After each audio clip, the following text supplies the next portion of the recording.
Pessoal, sejam bem-vindos a mais um episódio da nossa série sobre a valorização da vida e a prevenção contra o suicídio.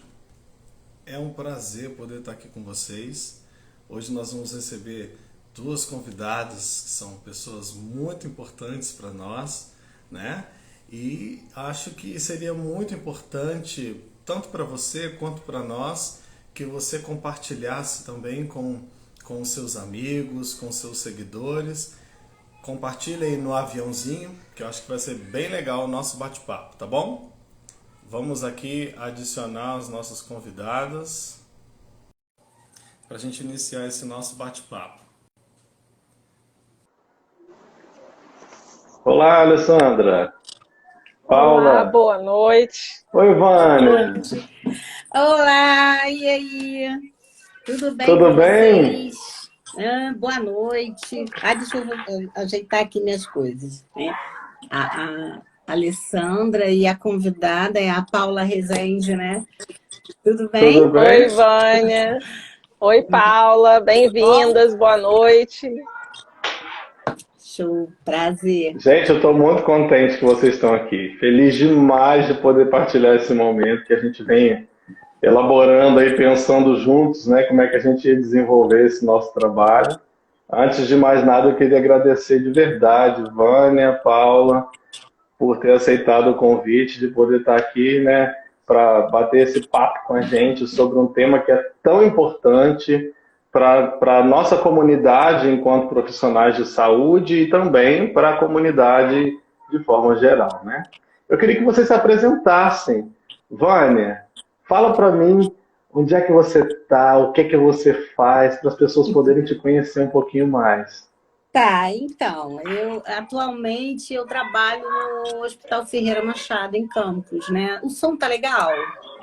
Tá, Tá. tá ótimo. Tá, então, no Hospital Ferreira Machado, eu faço plantão no pronto-socorro, né? E desenvolvo, nesse ambiente de trabalho, que é o hospital, alguns projetos. Enfim, é o que eu estou fazendo. Fora cuidar de Certo. casa e tudo mais, dos meus cachorros. E você está por onde hoje? Eu tô, Por onde você está hoje? eu estou em Petrópolis, eu estou na minha casa, eu moro aqui. Ah, Então Que eu chique. viajo todo final de semana, porque eu faço plantão no sábado, no pronto-socorro do Hospital Ferreira Machado, em Campos dos Goytacazes. É isso, é para isso. quem não conhece também, pode ser considerada a nossa ex-professora. Que eu e a Alessandra tivemos a Ex-professora, honra Sim. de estudar muita contigo. paixão e muito orgulho, muita saudade de vocês, assim, enquanto alunos, né? Ah, que bom, Agora nessa obrigado. situação diferente aí, delas É, E pra funcionar. gente, e pra gente é muita honra, né, João, receber aqui uma professora, né? A gente se sente muito é privilegiado. O privilégio é meu. verdade. Paula, querida amiga, minha enfermeira predileta. Fala para mim, minha querida, de onde você, aonde você está, o que que você faz, um pouco da sua experiência para nós, que a gente quer compartilhar isso juntos. Então, sou enfermeira há mais de 10 anos, né? Hoje eu trabalho com enfermagem integrativa, que é ozonoterapia, ortomolecular, biorressonância, né? Trabalhei por quase 10 anos no hospital particular. Nas áreas que eu trabalhei era a parte clínica, onde eu pegava todo tipo de pacientes com diagnósticos, né? Geralmente, como eu te falei, né? Eram os pacientes de doenças graves, doenças crônicas, né? E também aqueles pacientes que tentavam suicídio e vinham depois da UTI para a clínica médica, né? Entendi. Então, isso significa que hoje, Vânia, Alessandra, Paula, nós teremos muito assunto para colocar aqui na no nosso Interessante sofá que a Alessandra. virtual. Legal, e a Alessandra, né, trabalhou numa clínica médica de um hospital. Eu também fiquei anos numa clínica médica, trabalhando na clínica médica do hospital antes de passar para o pronto-socorro. E daí é uma outra realidade, né? É, é assim. E quanto nós temos a contribuir, né? Eu acho que uma coisa interessante para a gente poder começar a nossa conversa é Hum, a gente deixar, assim, elucidar para as pessoas a importância do trabalho multidisciplinar. Porque uma andorinha só não vai fazer o verão acontecer, né? E a gente sabe que quando se trata de questões múltiplas, porque o suicídio acaba sendo uma questão multifatorial, porque não é uma questão que vem de uma única origem, não tem só uma fonte, não é uma única causa, digamos assim, né? É multifatorial. Então, a importância do trabalho multidisciplinar para a gente ofertar para o outro cuidado. Quem se sente à vontade de conversar? eu Bom, vou falo pra começar aqui. caramba, né? Então vocês vão ter que me cortar de vez em quando, tá? E eu acho que, assim, Paula, nossa, que legal você como enfermeira. E, assim, eu tenho me dado muito bem com as enfermeiras do pronto-socorro e sempre me dei muito bem com os colegas de uma equipe multidisciplinar, né? Porque a interdisciplinaridade, ela acontece nas relações, não é isso? Eu estou conversando com você, assim, Paula, tô, assim, direcionando essa fala para você. Não sei se você também pensa assim, mas para mim é fundamental. É fundamental. Não existe um trabalho do psicólogo, pelo menos, e eu acredito que também dessa área da enfermagem, é, nessa construção diária com outros profissionais, né? Porque a gente fala assim, daquela visão holística do paciente, aí tu tem que ver, né, a fragmentação que a multi, né, profissionais, eles representam essa fragmentação, cada um com um olhar, tal. Mas quando a gente para refletir sobre um paciente, tomar decisões, e, enfim, isso aí é interdisciplinaridade. Aí essas áreas convergem, né? Discutem, e a partir daí surge um conhecimento diferenciado para aquela pessoa, para aquele sujeito que está ali precisando daquele cuidado. Então, eu acho assim, que a gente não tem uma escapatória, não tem escolha, né? E às vezes eu vejo colegas que têm uma visão assim muito, um trabalho muito individual. Acho que isso não funciona dentro de um hospital e eu acho que em benefício, né, do usuário, aquele que faz uso desse serviço, é importante essa essa comunicação interdisciplinar, né? Ou seja, várias áreas convergendo aí numa decisão ou numa reflexão sobre um paciente. É, é sim, porque muitas vezes o paciente, antes de passar até mesmo pelo médico, ele passa pelo pronto-socorro, dependendo do caso, ele vai ser internado, esse paciente vai ter o primeiro contato com a enfermagem, né? Então, assim, na época em que eu trabalhava, esses pacientes chegavam para mim, geralmente com, assim, subir do pronto-socorro, ir para o setor de internação, e a gente tinha, assim, que ficar olhando aos pedidos de exame que aquele médico pedia, ou então um diagnóstico que ele subia para o setor de internação, né? Então, assim, a enfermagem dentro de uma equipe multidisciplinar é tudo um conjunto, como você falou, né? Então, a enfermagem, por estar mais perto do paciente, observa muito mais coisas e consegue passar o que ela vê para a psicóloga, né? Com Um certeza. exemplo que eu notava muito, né? Porque eu pegava todo tipo de paciente. Também trabalhei em UTI, então, assim, paciente amputação, de trauma, né? Um AVC, HIV, então todo tipo de paciente eu peguei. Então, assim, os pacientes que tinham doenças crônicas, amputações ou traumáticas, né? Tipo tetraplégico, por exemplo, né? Muita gente Uhum. jovem. Então, esse paciente ele ficava um pouco deprimido. Então, a gente olhava muito o quê? Acompanhante, né? Certos acompanhantes, mesmo sendo de família, você via que o paciente reagia diferente, né? Porque, às Sim. vezes, o próprio acompanhante deixava uma situação ruim para o paciente. Então, a gente sempre comunicava, né? Chamava atenção para a psicóloga ficar mais atenta àquela família no momento da visita. né? E às vezes ela ficava no setor de internação observando, né? Principalmente quando estava em UTI, que é aberto o salão, né? Ela ficava observando o comportamento, porque o paciente muda, né? Dependendo do acompanhante, do estado que ele está, ele muda, tá? Então, assim, isso é muito bom, porque a enfermagem está ali o tempo todo e consegue passar todas as informações para a psicóloga. Muitas vezes, o médico, né? A gente chega perto de médico e fala, doutor, olha, não é melhor, né? Chamar psicóloga para fazer acompanhamento, ver quem vai visitar, quem não vai visitar, né? Porque ele está reagindo assim com certos familiares, com certas visitas, que mesmo não sendo da família, mas que fica com esse paciente para ajudar a família também, né? Não está reagindo legal. Então, assim, pelo menos eu observava no olhar, um gesto que ele fazia, um comportamento mesmo assim, comportamento mesmo assim, do olhar, do gesto, mesmo aqueles pacientes que geralmente desciam para mim com tráqueo, então não falava, né? Porque ainda estava com tráqueo, mas o gesto, o olhar, já assim, falava e tudo. Então, assim, essas informações para a psicóloga era assim, É fundamental. né? Para tomar a atitude, como é que ela ia abordar a família, o porquê que estava acontecendo aquilo, né? Se não era melhor trocar, porque tem pessoas que têm jeito para cuidar, tem pessoas que não têm, né?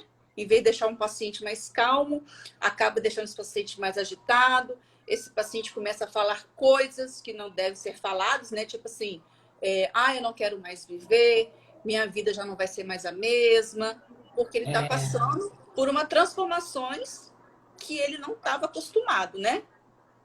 E também, na época em que eu trabalhava, o médico, quando ia dar algum diagnóstico, né, para aquele paciente, ele geralmente era médico, enfermagem e família. Mas também não eram todos da família. Ele sempre escolhia aquele que a psicóloga achava melhor estar presente, né, mas juntamente com a enfermagem, para estar observando como que seria esse comportamento do paciente dentro do ambiente hospitalar e como seria fora dali, né, o trabalho todo com ele também, juntamente com a família. E assim, eu acrescento uma coisa assim, importante. Eu, por exemplo, me comunico muito com a enfermeira do plantão, né? Eu chego num setor, no pronto-socorro, e eu vou direto na enfermagem, direto na enfermeira, e falo para ela, por exemplo, na UI, que é uma unidade intermediária, né? Veja bem, é complicado explicar aqui como é que funciona o pronto-socorro, mas enfim. Né? Também já trabalhei. Então, tem várias enfermarias. Então, você chega numa enfermaria, quem você procura? Enfermagem. O psicólogo vai lá na enfermagem e fala, e aí? Como é que tá, né? Porque o pronto-socorro é assim, tem a UI, que é a unidade intermediária, que é um lugar tipo uma UTI. Então, você chega ali e fala, como é que está a situação? Tem alguma situação para o psicólogo hoje, para mim? O que você... Então, essa sacada da enfermagem, ela é extremamente importante para a nossa atuação. Porque a gente não chega assim, olha aquele CTI, tipo um CTI enorme, cheio de pacientes, você não vê ali quem está demandando, né, uma atenção do psicólogo. Muitas vezes você não tem esse olhar, você tem que parar, conversar com cada um, e não é bem assim, né? E a enfermeira, a enfermagem, no sentido geral, já tem essa escuta, que deve ter, que eu acho que o profissional tem que ter, não tem desculpa para não ter, né? Essa escuta diferenciada e saber avaliar qual é o profissional ali que ela deve informar, que ela deve comunicar, que ela deve chamar. E então essa ponte aí é extremamente importante. Então eu sou assim com a enfermeira da minha equipe, né? Da equipe multidisciplinar lá, da onde eu trabalho. Na época também que eu trabalhei, a gente tinha, né, uma enfermeira, uma psicóloga diretamente de plantão, ela era diarista. Então, essa comunicação da gente ver e até ligar para ela, de repente, ela estava até em outro setor, vem aqui Isso no aí. setor para ver isso para a gente, para ajudar a resolver, como é que a gente vai resolver. Aham. E ela saía do ambiente que ela estava, de repente, em outro setor, e vinha, né? Que, de repente, o nosso caso era um pouco mais urgente, então tinha que ser resolvido naquele momento, para ajudar. Aí entrava enfermagem, às vezes o médico, mas, geralmente, quem resolvia era psicóloga e enfermagem. Com Né? certeza. Nem Está sempre o mais médico disponível, poderia... né? Tá mais disponível, porque o médico nem sempre poderia estar presente no momento, né? Então, assim, é muito bom trabalhar numa equipe assim, porque o paciente, ela consegue trabalhar tanto enfermagem, psicologia, uma equipe toda. Esse paciente, eu falo assim, que ele vai ter uma recuperação muito mais rápida, período de internação dele vai ser muito menor, né? Uhum, A com conversa certeza. com a família, como é que esse paciente vai embora, vai ser bem melhor para a família, porque ela já vai sair do ambiente hospitalar preparada para a situação que ela vai passar a viver, né? Porque a vida muda, né? Dependendo da situação, um paciente com trauma, a vida familiar, né, muda da água para o vinho. Muda Não tem totalmente. como, né? E outra coisa também que eu observava muito, né? No meu setor, eram pessoas jovens com tentativa de suicídio. Cachorro. Você ia ver o caso, assim, conversar, né? Naquele momento que ela estava mais calma, já até comentei isso com o João, eu quero ser aquela pessoa. Entendeu? Aí, entre jovens, meninos de 18, 20 anos, e eu olhava assim, falei assim, gente, como é que pode uma menina tão... Eu quero ser aquela pessoa. Então, o jovem, na época que eu trabalhei, não, tipo assim, rede social, né? Então, ela queria ser aquilo, mas ela não conseguia ser aquela pessoa e acabava cometendo tentativas de suicídio. Então, assim, rede social também, né? Esses jovens de hoje em dia acaba querendo uma coisa que ele não vai ter, né, João? A gente fala muito sobre isso, não vai ter. E hoje está um perigo. Naquela época minha que eu trabalhava no hospital já estava, hoje então acho que está até pior, né? Porque as coisas que a gente vê está até pior. Então, assim, é bem... Ao mesmo tempo que é bom, um pouco assusta, né? Às vezes me assustava quando pegava algum jovem em plantão que eu olhava assim, meu Deus, me assustava. De pessoas que tentavam e você ia ver, não era a primeira vez, era a quinta, sétima, né? Eu já peguei pessoas com 5 tentativas, extremamente jovens, né? Uhum. E sem assistência nenhuma. Aí eu pensava, gente, como que sobreviveu até agora? Porque as tentativas até que um dia dá certo, entre aspas, né? Dá certo. Você tenta até que consegue. E isso é muito preocupante, porque o acesso dessas pessoas à rede pública de saúde é muito difícil, né? Então, se você não tem uma rede de saúde bem amarrada, uma coisa assim, meio que você vai para além da sua clínica diária. Desculpa, eu entrei na sua conversa aí, Paula. Mas se você não tem uma rede amarradinha, né? Você não consegue dar essa assistência, né, a esses jovens, porque são bem jovens, né? Às vezes, bem jovens. Bem jovens. 15, o máximo que eu pegava é de 15 a 24 anos, né? Eu até falei hoje com o João, todas as tentativas de suicídio sempre iam para mim no meu plantão. É incrível, né? Mas, né, tinha que passar por isso também. Agora, uma coisa também que acontecia muito era acidente de moto, pacientes novos, principalmente caminhoneiros de acidente, né? Até hoje, todos esses pacientes, até hoje eu tenho contato. Paula, e também não deixa de ser um desejo meio que, né? Até o João estava falando, meio que inconsciente, né? De morte, né? esses jovens no acidente de moto, pessoas que andam alcoolizadas no volante, que cometem essas falhas, né, na vida, né, nesse sentido de pulsão de morte, né, deixar que isso domine. Isso aí, às vezes, é algo meio que precisa ser falado, porque é um desejo aí inconsciente de morte. E não a morte de si, né?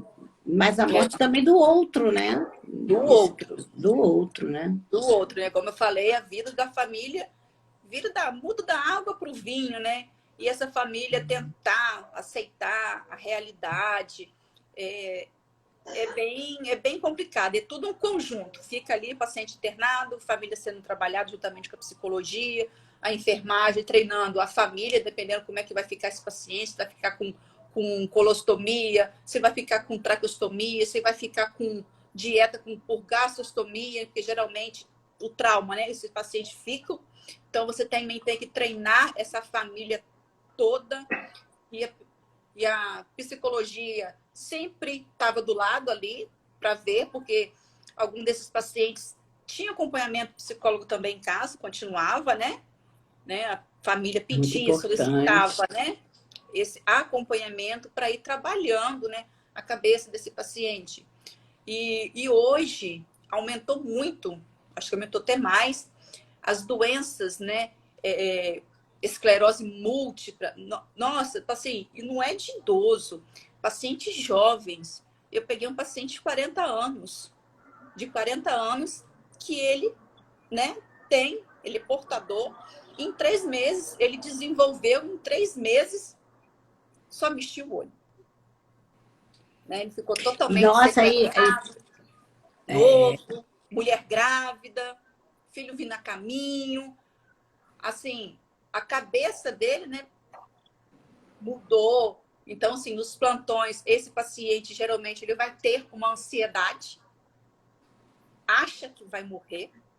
Né? Quando ele sai de uma UTI e ele tem toda, né, quer dizer, não depende de tudo, até para levantar uma mão, ele quando desce de uma UTI, porque o UTI está tudo paramentado, está tudo monitorado, quando ele vem da internação, do acompanhamento da psicóloga é muito mais intenso, porque ele acha que ele vai morrer.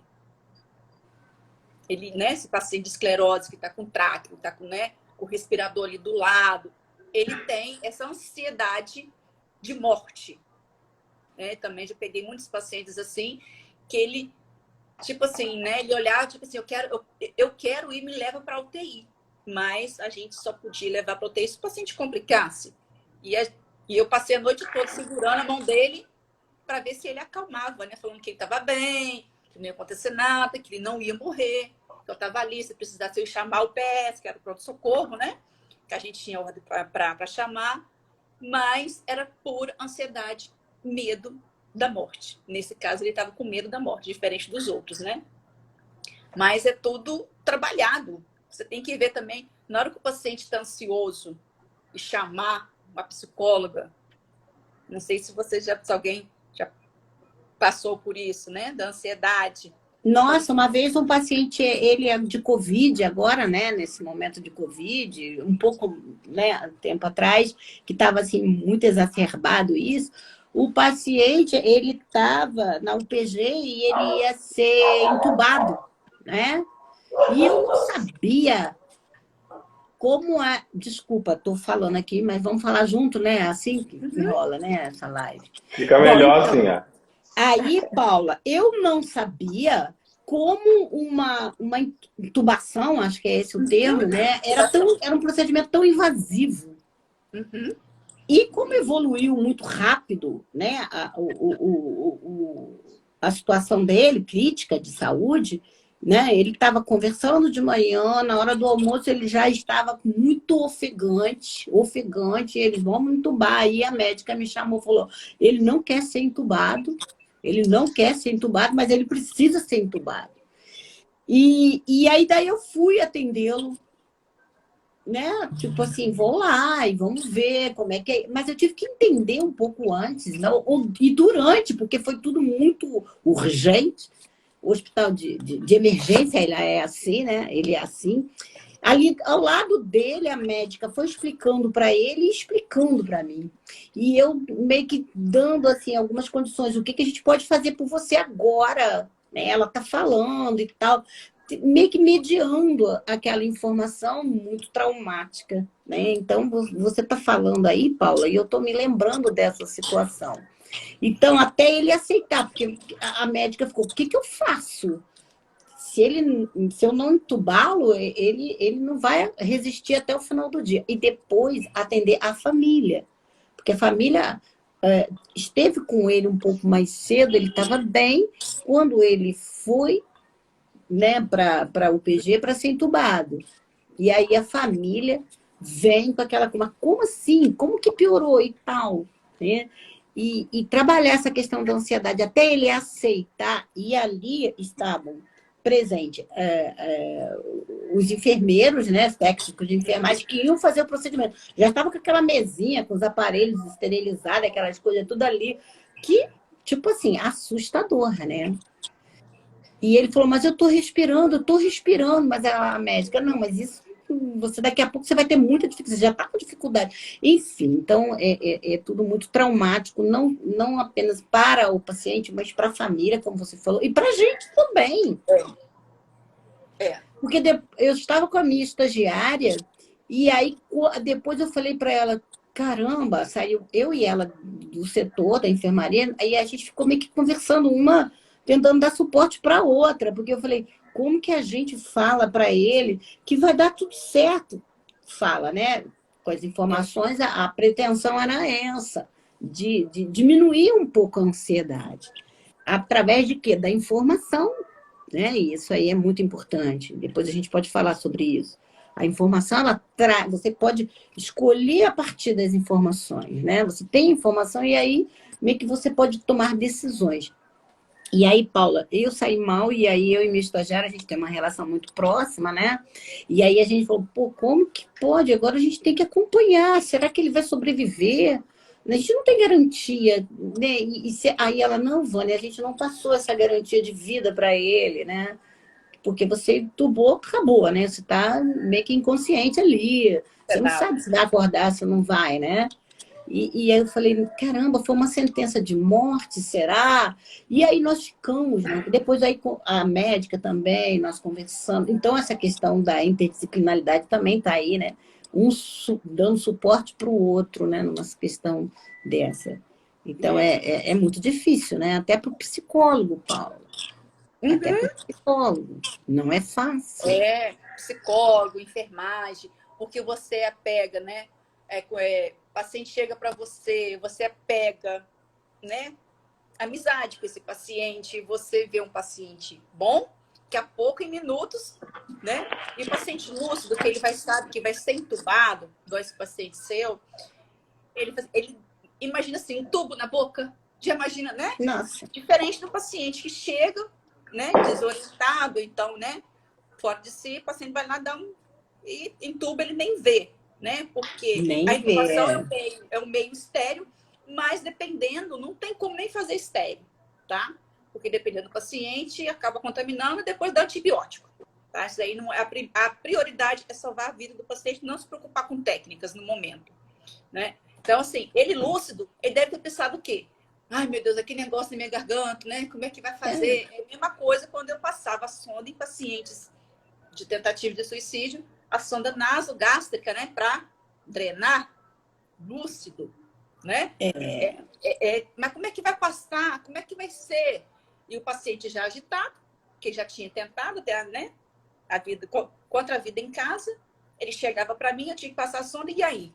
Como é que eu passava a sonda sem esse paciente me agredir, né, fisicamente?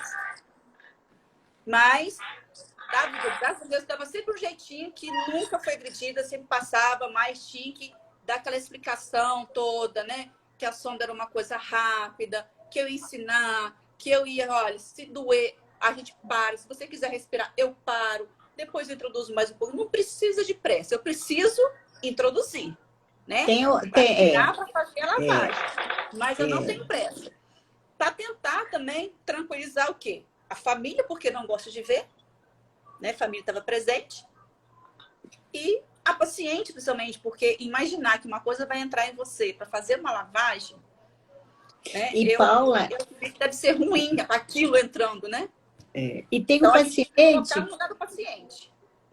Às É vezes, assim, né? e essa sensibilidade é importante porque tem um paciente que, quando ele se dá conta que ele está no hospital sendo cuidado ou que ele sobreviveu à tentativa de morte, ele fica extremamente frustrado, né?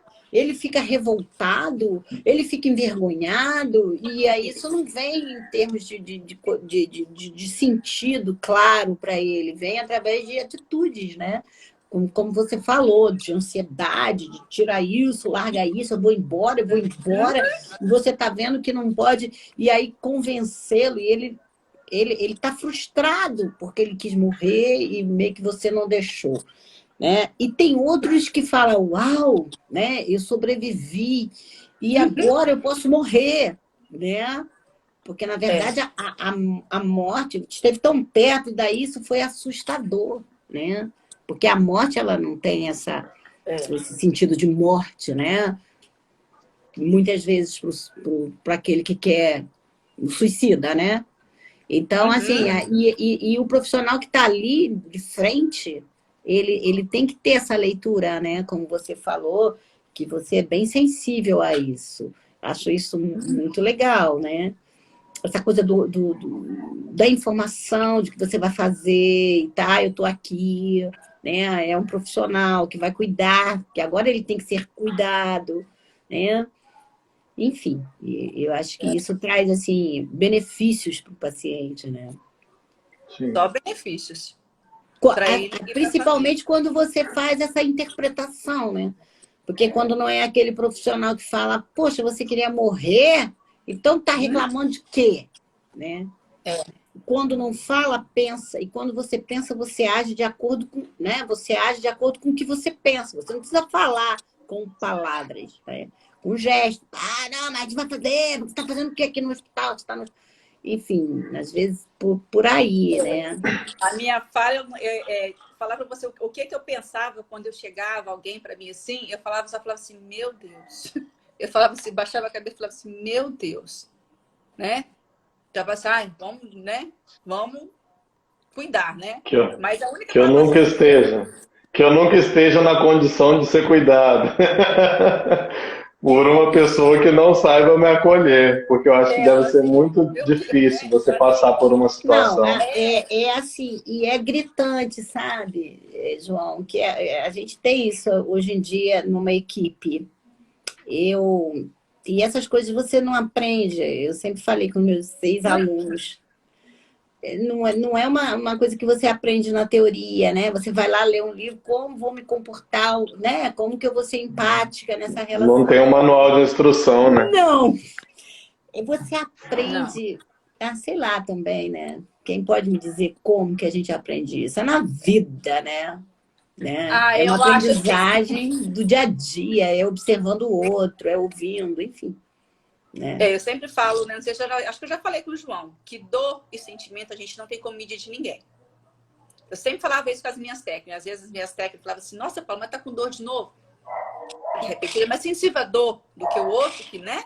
Então, dor e sentimento, a gente não tem como medir de ninguém.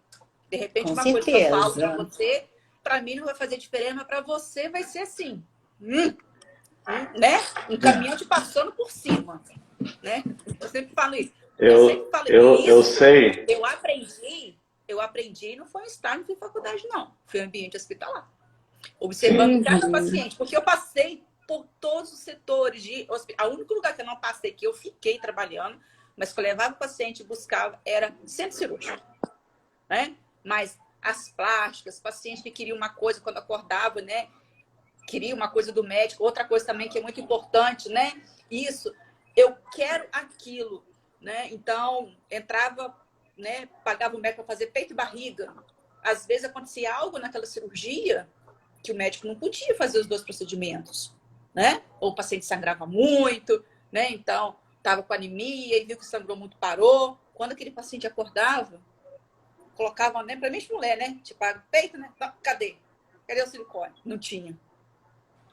Era um outro problema também, né? para aquela mulher também. Aí entrava a psicologia, a gente chamava psicólogo nesse momento pós-operatório ali, e ela ia brigar com o médico, e não entendia por que o médico parou a cirurgia, porque ela nunca entendia, e o paciente não entende, tá? Que tudo tem um tempo, tem a hora. Mas às vezes obedece médico, faz tudo ao contrário, e acaba. Porque ele está num lugar diferente, né? Ele está num lugar diferenciado, né? Pô, imagina você estar no lugar do doente. Quando você entra num hospital, ele por si só já vem uma coisa assim, tipo, ninguém entra no hospital para se divertir, né, como spa. Geralmente você vem com uma questão, você já dá de cara com a doença, né? Que é impactante, é uma questão. Então você já está num lugar diferenciado. Você já está num lugar que a gente, como profissional da saúde, tem que ter um olhar também diferenciado. Essa pessoa já está fragilizada, já está muito mexida emocionalmente. Então, ela está ali para ser... Não gosto de muito cuidado, assim, né? Porque esse negócio de cuidar, né? Quem cuida do cuidador, né? O cuidar é no momento de crise. Quando você está impactado. Aí alguém tem que estar ali junto como suporte, né? Como uma sustentação. Mas você tem que recuperar esse lugar também de se cuidar, né? Tá, desculpa. Uma coisa também que acontece muito é o paciente com câncer. Tá? Nossa. O paciente com câncer, eu falo assim que é uma doença muito triste porque o paciente morre lúcido. A maioria dos pacientes morre lúcido. Eles não ficam fora de si, né? Sabe que está tudo acontecendo. E geralmente, quando esses pacientes também vão fazer alguma cirurgia, vão pôr assim, uma retirada, vamos supor um câncer de intestino. Né? O médico entra com ele, ó, não vou fazer, não vou retirar. E esse paciente, quando acorda, aconteceu algo no centro cirúrgico e acorda com uma bolsa de colostomia. Principalmente homem, né? Mulher nem tanto.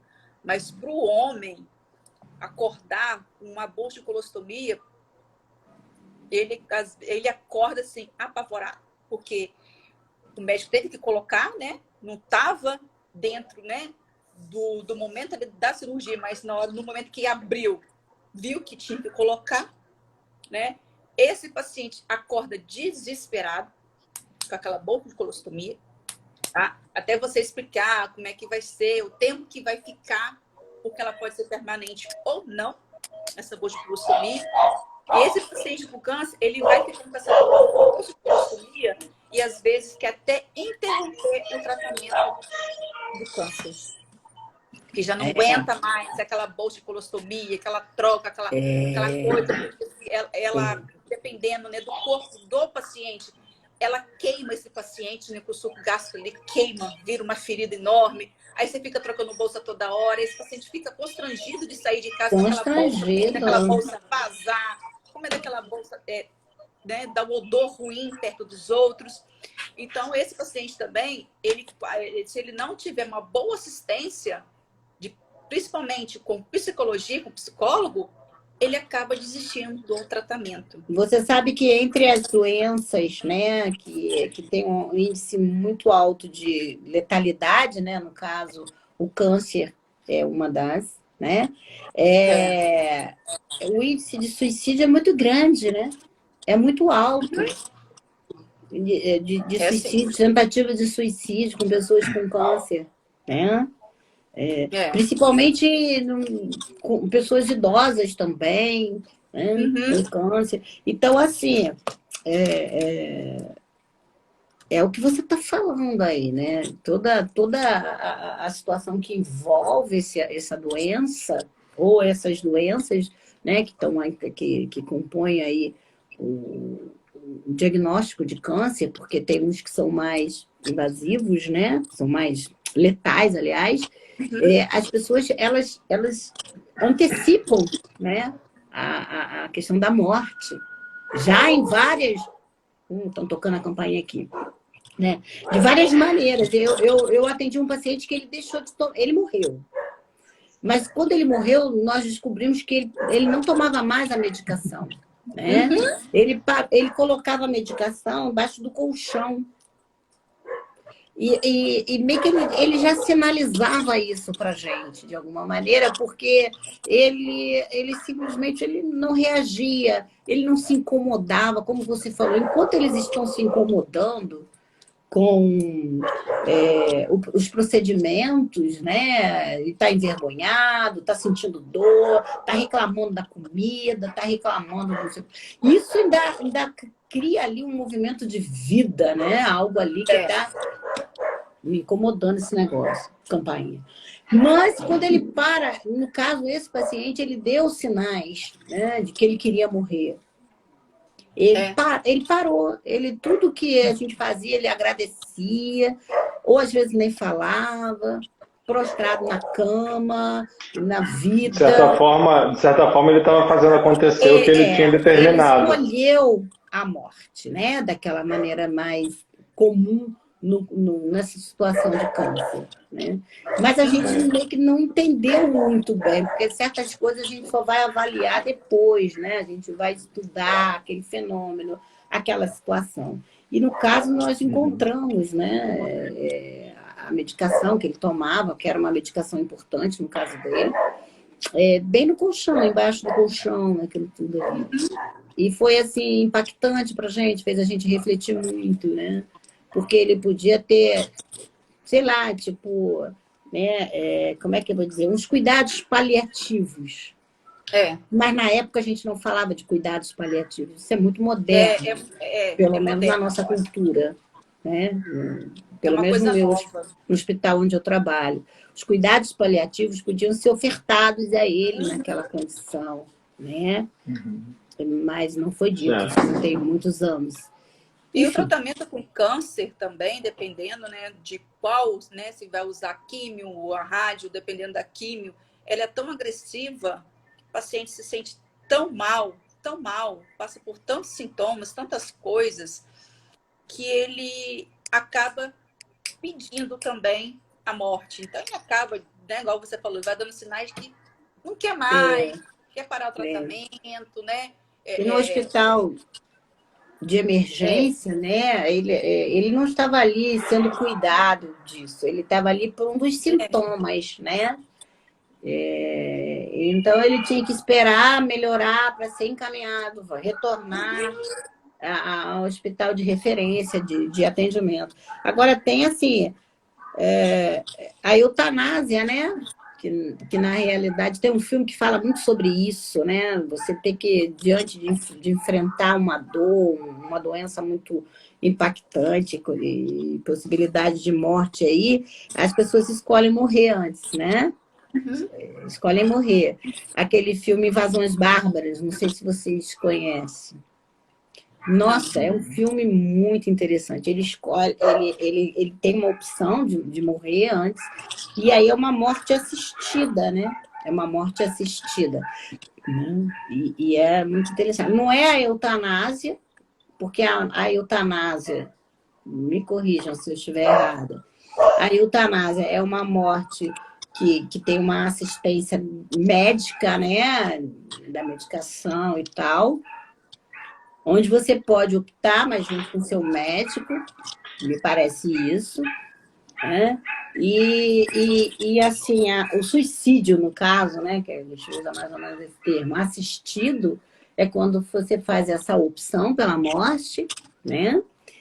Abreviar um pouco essa vida e não seguir com todos esses dilemas aí que você está colocando, mas você faz a escolha, você mesmo escolhe o meio de sair dessa vida, né? Então, assim, são duas discussões muito importantes, que é o suicídio, né, assistido e a eutanásia, que é uma coisa bem interessante de se pensar, né? Realmente. Outro tipo eu de hoje... Pode falar. Não, outro tipo de paciente também que eu peguei também, pacientes jovens, né, com HIV. Quando pega, né, subia pra gente, a gente já entrava lá no sistema e já via, né? Já sabia que ia dar alguma coisa àquele paciente, até sair todos os resultados de exame. E aí, quando eu descobria, né, que era portador, virava, né, para companheira ou companheiro, você me contaminou. E aí? Né? Ele culpava outra pessoa, né? Sempre arrumava um jeito para culpar outra pessoa. Eu vou tirar minha vida porque eu vou morrer de qualquer jeito. Mas ele não entendia que aí não era de HIV que ele ia morrer, né? Se é que ia morrer, né? Sim, das complicações do HIV, que ninguém morre de HIV, morre das complicações, né? Uhum. E não entendia, não queria entender que ali ele poderia fazer uso do coquetel, mas ele sempre também jogava a culpa, né? No outro. No outro. No outro. É uma questão que a gente projeta, de certa forma, a culpa no outro também, né? Claro que existem casos e casos, mas hoje no Brasil, pelo menos, o maior índice de contaminação por HIV são por mulheres. Casais héteros, na verdade. Né? Então, eu acho que muitas acabam sendo vítimas, né, desse sistema aí patriarcal, digamos assim, né, machista, onde o homem, né, acha que ele pode ter relacionamentos extraconjugais e a esposa não está nem sabendo do que se trata e de repente aparece um diagnóstico desse, né? Como é que fica o emocional? Na verdade, hoje eu coloquei uma caixinha de perguntas lá no Instagram e no Facebook para estimular um pouco as pessoas a participarem a respeito dessa conversa que a gente ia ter aqui. E eu perguntei lá como é que ficaria, na opinião de vocês, o emocional de alguém que recebe um diagnóstico de uma doença grave.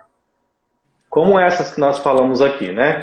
A amputação de membros, porque eu acho que a Vânia deve pegar muitos casos assim lá no Ferreira Machado, por conta de acidentes motociclísticos, em rodovias, etc. Isso chega muito no pronto-socorro, né?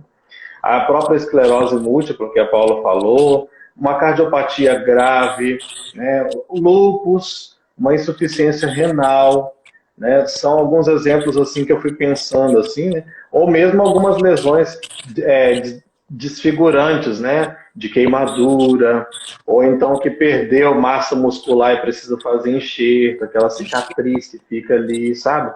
Então, assim, são coisas que faz com que o sujeito pense algumas coisas. E eu perguntei isso para as pessoas, e aí eu vou ler o comentário que elas fizeram para nós de forma anônima, ok? A primeira pessoa disse assim: eu acho que eu ficaria sem chão. Deus me livre de receber um diagnóstico desse. Outra pessoa disse assim: seria muito difícil. Eu acho que me sentiria desolada, sem rumo. Uma terceira pessoa ainda disse: eu acho que eu ficaria completamente perdida. Precisaria de uma pessoa do lado para me amparar nesse momento de dor e de medo. Outra disse: me sentiria impotente. Com certeza, me sentiria sem força. Eu acho que viria um sentimento de solidão e de vulnerabilidade. Eu acho que ficaria desesperado. Outro respondeu: não sei lidar com conflitos internos. Se é que existe uma forma de preparação, né, para esse tipo de coisa, né? Mas vamos lá.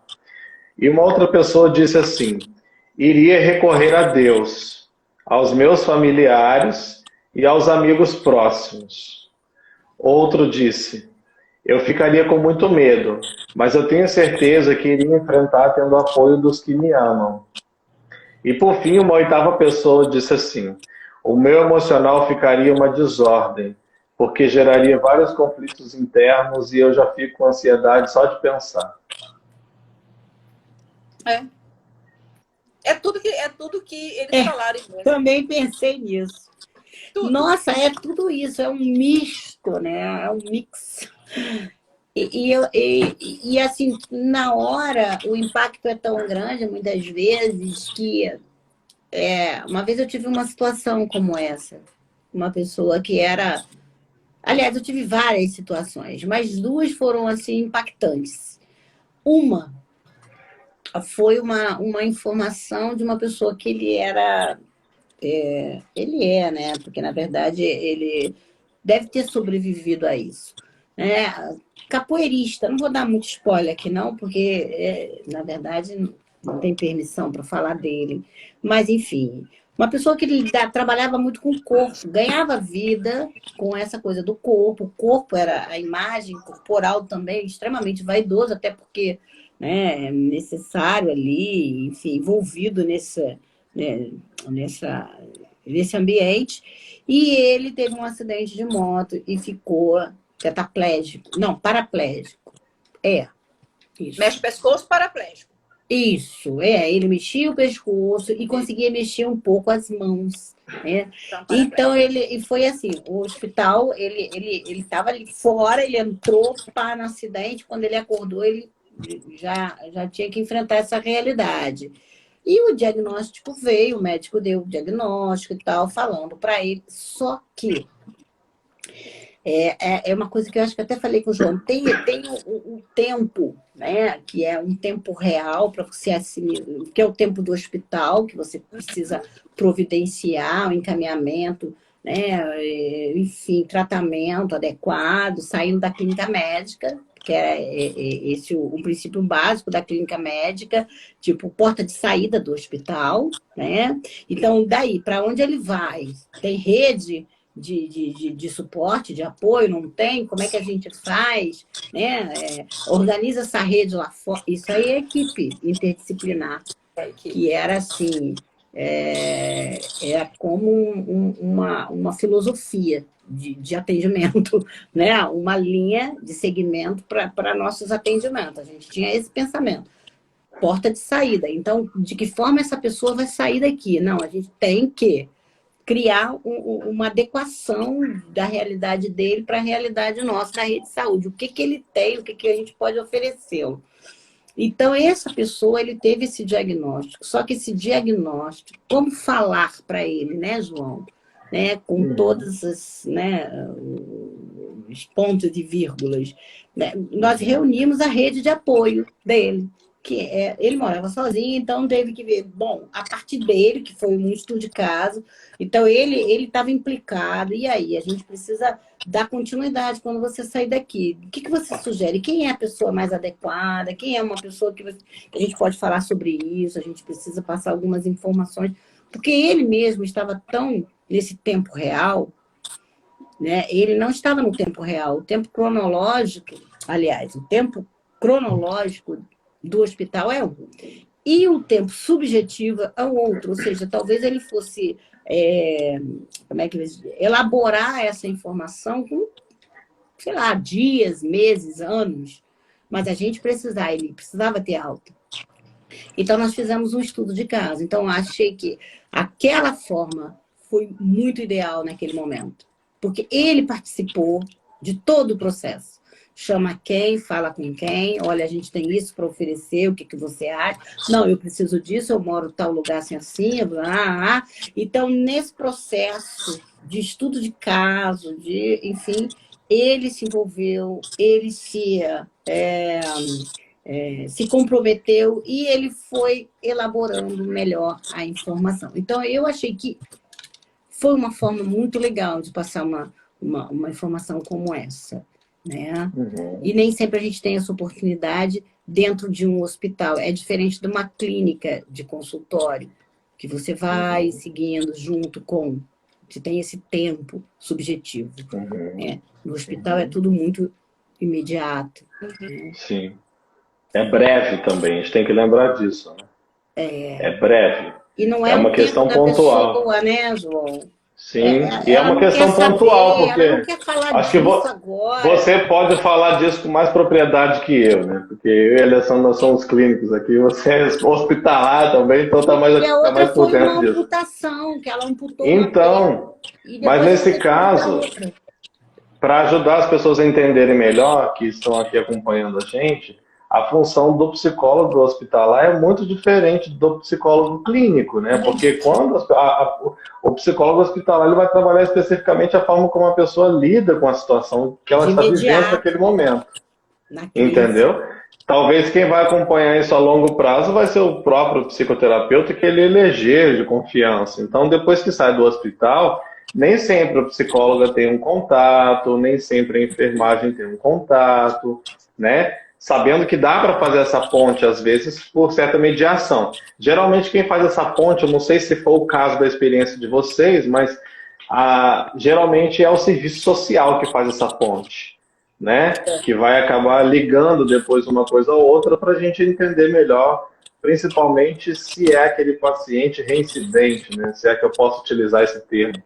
Aquele que vai, que volta, que está sempre ali. Então, para a gente entender melhor essa história, o que significa, né? Às vezes a pessoa está procurando também um lugar quieto para ficar. Eu já vi casos de um paciente assim, que procurava o hospital como um lugar de acolhimento, porque ali ele tinha alguém que o assistia, ali ele tinha alguém que ofertava proteção, entre aspas, que ofertava um certo olhar diferenciado, diferente da família que julga, que às vezes não sabe lidar com essa dificuldade que o outro tem de lidar com a sua patologia, de lidar com a sua novidade na vida, que às vezes é uma novidade que, como disseram algumas pessoas, tira o chão. E essa questão, essa ideia de tira o chão, me remeteu logo à questão da necessidade do cuidado, de se sentir sustentado, apoiado, querido. E o quanto que é importante, às vezes, a construção de uma rede de apoio. Isso aí. Uma rede que possa ofertar a esse sujeito um lugar para ficar. Às vezes o paciente busca mesmo um canto quieto. Como os pacientes enlutados também buscam.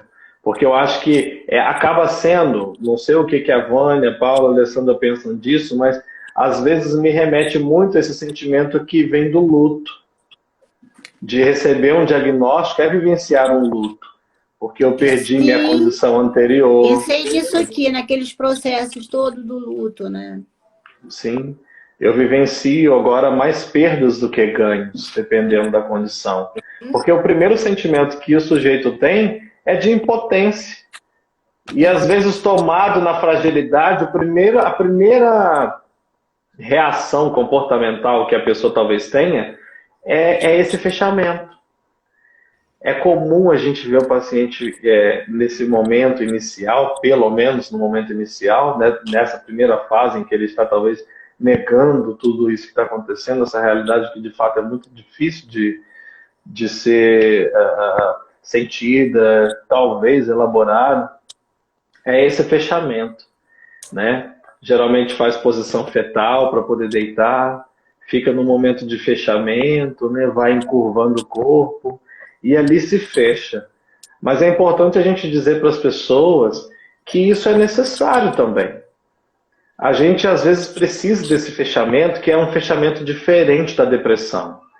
É um fechamento para viver essa solidão inicial de algo que foge das suas mãos. Que agora eu passo a depender de alguém para cuidar de mim, para me acompanhar às vezes ao médico, dependendo do quadro, né?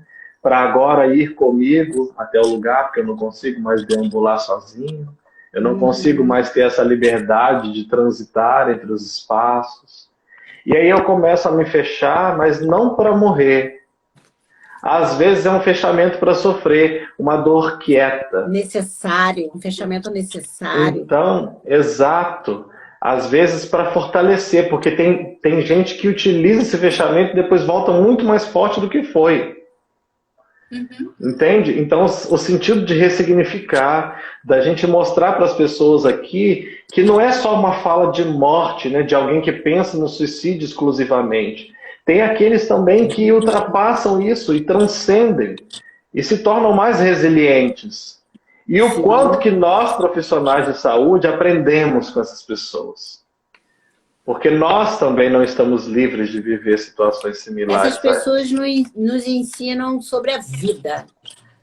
Sobre a vida. Né? Exatamente. E o quanto que isso é importante. Eu acho que, na verdade, para resumir tudo isso que nós dissemos aqui, que nós sejamos cada vez mais humanos. Porque é isso que falta muitas vezes. A gente nos reconhecer faltantes, às vezes limitados, não somos onipotentes, por mais que o nosso lado narcisista às vezes fique gritando com a gente que a gente pode tudo e a gente quer tudo sempre, mas a gente às vezes se depara com situações como essa que nos freiam, né? Ou como a gente utiliza aqui no Espírito Santo, que breca e a gente não consegue passar adiante mais, não dá para fazer isso. Então, assim, são coisas que realmente nos colocam para pensar e o quanto que, de fato, está sendo positivo para nós aqui nessa noite, sentarmos aqui para nos debruçarmos sobre esse tema que é tão importante e necessário para que a gente possa discutir. Isso aqui, certamente, Vânia, Paula, Alessandra, iria render dias e dias. Isso aqui dá um seminário, né? Você tinha tanta coisa para falar. Eu também. Paula, é sempre assim, gente. Você falou legal, Paula. Assim, acho que você falou. Agora, o tempo, esse tempo de novo, esse tempo. É o tempo, né? É cruel esse tempo, né? Mas, enfim, legal isso. Aproveita, Vânia, suas considerações finais. E assim, eu até tinha separado uma fala muito legal, mas tinha a ver com um processo aí, que seria um assunto outro que nós não discutimos, né? Enfim, mas que acho que foi discutido em outras lives, né? Ou serão discutidos nas lives aí futuras, né? Pode pontuar Então, se você quiser. eu separei aqui um livrinho aqui que eu tenho, que ele é antigo, mas, poxa, muito legal. E o autor, rapidinho aqui, tem tempo? Vai parar assim? Temos. É o Nilson Neto, né? Então, ele fala aqui nesse livro que ele vai discursando aqui sobre a questão do suicídio. Ele fala, vale lembrar que para prevenir o suicídio ou promover a vida, não se precisa tocar especificamente ou diretamente no assunto do suicídio. Acho que está sendo muito legal, é isso mesmo, a gente não tocou diretamente no assunto, né? Trata-se justamente de promover ou valorizar entre as pessoas a questão da vida. Eu acho que foi isso que nós falamos aqui um pouco, né? Uhum. Mas que vida nós queremos valorizar, né? Que condições de vida também, né? Então, antes da gente chegar com nossos valores, com essa nossa religiosidade, nas questões morais e tal, a gente tem que entender o outro nesse sentido, né? E também provocar aí mudanças na nossa sociedade para que essas pessoas possam ser acolhidas, todos nós com os nossos direitos aí de uma vida plena, né? E o quanto que isso nos torna seres incríveis. Eu costumo dizer que quanto mais humanos, mais a gente se aproxima dessa coisa da perfeição que a mídia tanto tenta colocar, mas que não consegue alcançar porque não passa pela beleza. A beleza é subjetiva, que quanto mais humanos nós somos, mais a gente acaba tendo essa questão, né, da plenitude em nós, de experimentar um pouco disso que é a vida. Que a vida é plural, a vida é diversa, isso é bonito demais. Fica até poético falar disso. Fica assim, você é desses, né? Eu estou tão feliz de poder ter vivido esse momento aqui com vocês, que eu vou já estender isso, né, a um novo convite para a gente poder ir depois fazer um desdobramento do que talvez ficou para cada um, da gente poder se reunir mais vezes. Eu acho que fica bacana a gente poder ficar aqui, né? Experimentar um pouco dessa nossa sala de estar. Agradeço aí você, João, a Alessandra e a Paula também, né? Foi um Todos prazer. vocês. E olha só, um beijo. Mãe, tô doida para comentar meus queridinhos aluninhos da ex-aluninhos da coração.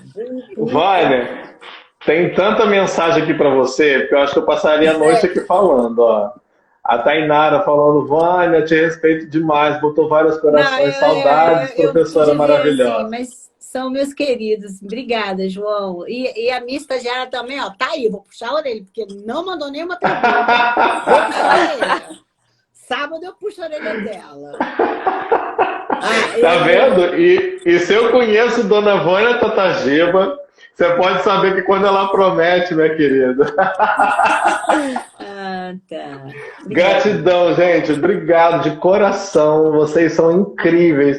Eu acho que se vocês estão aqui hoje é porque a gente admira muito vocês, de verdade, de coração. Obrigado mesmo por ter aceitado esse convite, que a gente possa se reunir mais vezes. Vânia, quando eu for a Petrópolis, já estou te devendo uma visita, tá? Eu acho que agora eu tenho outro lugar para poder visitar, além do Museu Imperial. Vou visitar a Vânia Tatagiba, porque esse vai... Você mora onde? Paula mora no Espírito Santo também. Mora. Legal, Paula. Isso aí. É a Alessandra? Eu tô morando em Macaé, Vânia. Nossa, olha como que tá vendo? Como essa coisa como é que é? Dessa tecnologia é maravilhosa. Não é? Tá vendo só? Tem um lado muito maravilhoso, né? Essa possibilidade de estar junto aqui. Lugares diferentes, estados diferentes. Conhecer gente diferentes. Sim, sim. Vânia, convidei Valesca para no outro momento a gente poder estar aqui junto também, tá? Valesca trabalha comigo no hospital. Ah, é? É, a Valesca, ela é diarista, eu sou plantonista, então a gente não se encontra assim, pessoalmente, tal, mas a gente se reúne, a gente faz as nossas reuniões. Ela é do serviço de psicologia, é minha amigucha, né? É, lógico. Você acha que eu não sei? Amigucha. Paula, gostaria de falar mais alguma coisa para nós, para a gente ir para as considerações finais? Quero agradecer a você pelo convite, né? Foi um prazer ter participado dessa live. E aquele recadinho, né? Que dor e sentimento a gente não pode medir de ninguém. Nunca se esqueçam disso, tá? Verdade. É isso aí. Alessandra. Gente, obrigada. Eu hoje realmente me coloquei na posição de ouvinte, porque eu realmente queria muito ouvir vocês falando da experiência de vocês. Acho que foi muito enriquecedor para todos nós. A gente aprende cada episódio dessas lives que a gente tem feito aqui. A gente tem saído muito mais enriquecidos, né? E, sem sombra de dúvidas, essa foi mais uma delas. Eu quero convidar o pessoal também para, na semana que vem, segunda e terça, às 8h30 da noite, nós estaremos aqui. Na segunda-feira, a gente vai falar sobre alguma coisa que vocês até pontuaram rapidamente, né? Que é sobre a questão do suicídio relacionado ao uso das redes sociais, né? E a gente vai estar recebendo a Ingrácia aqui para falar um pouco mais sobre isso. Ingrácia, né? legal. E na terça-feira, eu e o João, a gente vai fazer o último episódio dessa série de 6 lives que a gente vai fechar, né? Pontuando aí de todas as 5 lives, tudo que a gente debateu aqui, a gente vai fazer um fechamento, né? Se é que é possível fechar em algum momento um assunto tão gigante quanto esse, né? E aí, provavelmente, esse projeto continua daí para frente, né? Trazendo temas diferentes. Então, provavelmente, vocês serão convidadas mais à frente para mais um bate-papo por aqui. Eu queria que vocês se aproximassem um pouquinho mais para eu poder dar um print aqui para poder registrar esse momento nosso, tá bom? Pose para foto, Vânia. Vamos lá, 1, 2, 3. Foi. Ah, não, peraí, outra. Vou tirar. Vamos lá, hein? Aê! Muito obrigado, gente. Gracinha, Gratidão. tá bom, gente. Ai, um beijão. Tchau. Beijo. Boa noite. Tudo de bom pra Grande você. abraço. Amor. Tchau. Beijão, tchau. Tchau.